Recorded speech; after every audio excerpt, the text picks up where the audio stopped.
BA part first के लोक प्रशासन के मेरे प्यारे विद्यार्थियों, आज हम लोक प्रशासन की प्रकृति के बारे में जानकारी प्राप्त करेंगे। इसकी लोक प्रशासन की जो नेचर है, इसके बारे में दो दृष्टिकोण है। पहला जो दृष्टिकोण है वह एकीकृत दृष्टिकोण। एकीकृत में क्या है? इस दृष्टिकोण के अनुसार लोक प्रशासन सार्वजनिक नीति की पूर्ति हेतु हाथ में ली गई समस्त क्रियाओं का योग है।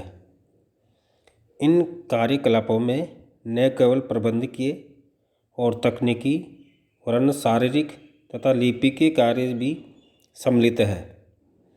इस प्रकार संदेशवाहक, द्वारपाल, मेहतर से लेकर संचालकों तथा प्रबंधक तक का कार्य मिलकर प्रशासन का रूप धारण करते हैं।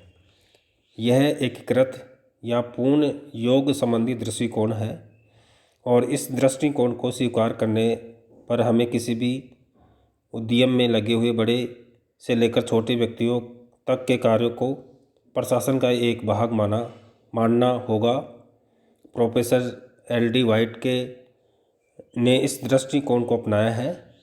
उसके अनुसार लोक प्रशासन उन सभी कार्यों से मिलकर बना है जिनका प्रयोजन लोक नीति को पूरा करना और उसे लागू करना होता है। इस परिभाषा में बहुत से क्षेत्रों की विशेष क्रियाओं का समूह आ जाता है, जैसे पत्र वितरण है, सार्वजनिक भूमि का विक्रय है, किसी से संधि वार्ता करना है, घायल कर्मचारी को क्षतिपूर्ति देना है, छूत के रोग से बीमारी बच्चों को दूसरों को संपर्क से बचाना है, और कूड़ा करकट हटाना है, या बहुत सारी जो भी है सभी इसके अधीन आ जाते हैं। इसी प्रकार डिमोक के विचार भी लोक प्रशासन सरकार में क्या और कैसे से संबंधित है, क्या विषय सामग्री से है, क्षेत्र का वो तकनीकी ज्ञान है जिसमें कोई प्रशासन अपने कार्य को करने के योग्य बनता है, और कैसे प्रबंध की तकनीक है, वे सिद्धांत हैं जिनके अनुसार सरकारी कार्यक्रम सफल होते हैं। तो जो एकीकृत दृष्टिकोण है इसकी नेचर का, लोक प्रशासन का, उसमें निष्कर्ष तौर पर यह कहा जा सकता है कि लोक प्रशासन में वो सभी क्रियाएं सम्मिलित हैं जिनका उद्देश्य लोक नीति का निर्माण और क्रियान्वयन करना होता है। यानी किसी भी डिपार्टमेंट में एक उच्च अधिकारी से लेकर के नीचे के अधिकारी के सभी के कार्यों को सम्मिलित करना, ये एक एकीकृत दृष्टिकोण है। इनमें एक व्यापक दृष्टिकोण है। इसमें किसी नीचे के कर्मचारी के कार्य को भी उतना ही महत्व दिया जाता है जितना उच्च अधिकारी के कार्य को महत्व दिया जाता है, और वो प्रशासन के लिए इतना ही महत्वपूर्ण है जितना उच्च अधिकारी है। तो ये किसी प्रशासन को संचालित करने के लिए इनमें सभी लोगों का काम है वो इम्पोर्टेंट है, और इसको एकीकृत दृष्टिकोण कहा जाता है, जिसमें डिमोक भी इसके समर्थक है, एल.डी. वाइट इसके समर्थक है इस दृष्टिकोण के। दूसरा जो प्रबंधात्मक दृष्टिकोण है, इस दृष्टिकोण के अनुसार केवल उन व्यक्तियों के कार्य को ही प्रशासन माना जाता है जो संगठन में प्रबंधकीय कार्य करते हैं। वे व्यक्ति होते हैं जिन पर प्रशासन को कुशलतापूर्वक चलाने का उत्तरदायित्व होता है।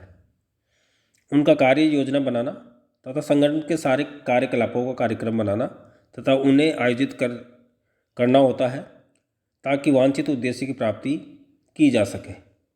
इसमें थॉमसन है, स्मिथबर्ग है, और उनके विचार हैं। प्रशासन शब्द संकुचित अर्थों में उसका प्रयोग किया उन्होंने, जिसका निर्देश कई प्रकार के सहकारी समूह के साझे आचार व्यवहार की ओर होता है तथा जो न तो उस विशिष्ट उद्देश्य पर निर्भर करता है जिसके लिए वे सहयोग देते हैं, और न ही उस टेक्नोलॉजी के तरीकों पर जो उन उद्देश्यों की प्राप्ति के लिए प्रयुक्त की जाती है।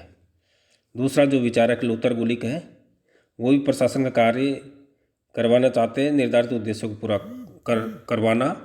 केवल जो प्रशासन का जब काम करवाता है उसी के कार्य को सम्मिलित करना, इसमें प्रबंधकात्मक जो होता है।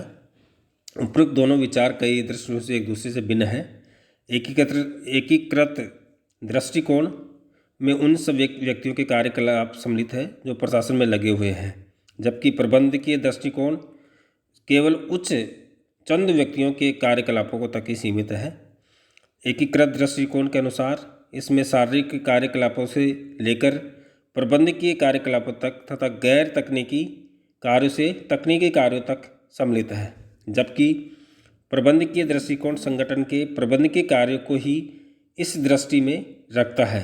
इसके अतिरिक्त एकीकृत दृष्टिकोण के अनुसार प्रशासन एक क्षेत्र से दूसरे क्षेत्र में भिन्न होता है तथा विषय सामग्री पर निर्भर करता है, जबकि प्रबंधकीय दृष्टिकोण के अनुसार ऐसा नहीं है, क्योंकि प्रबंधकीय दृष्टिकोण प्रशासन के सभी क्षेत्रों की सामूहिक प्रबंधकीय तकनीकों की को दृष्टि में रखता है। लूथर गोली की इस तकनीकों को पोस्ट कॉर्प से परिभाषित किया है। उपयुक्त दोनों विचार त्रुटि रहित नहीं है। प्रशासन का अर्थ इसके संदर्भ पर निर्भर करता है कि डिमॉक और कोइनिंग ने निम्नलिखित शब्दों में निष्कर्ष निकाला कि लोक प्रशासन सरकार के व्यवस्था बनाए रखने तथा सार्वजनिक नीति का पालन करने के प्रत्येक प्रयत्न का अध्ययन करता है।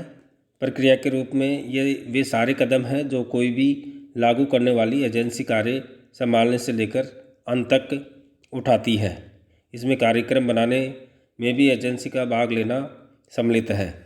व्यवसाय के रूप में यह सार्वजनिक एजेंसी में दूसरों के कार्यकलापों को व्यवस्थित और निर्देशित करता है। इस प्रकार ये कह सकते हैं लोक प्रशासन की दोनों जो नेचर है, एकीकृत भी है, पूरा नहीं है, और प्रबंधकीय के आदमी अपने आप में पूरा नहीं है।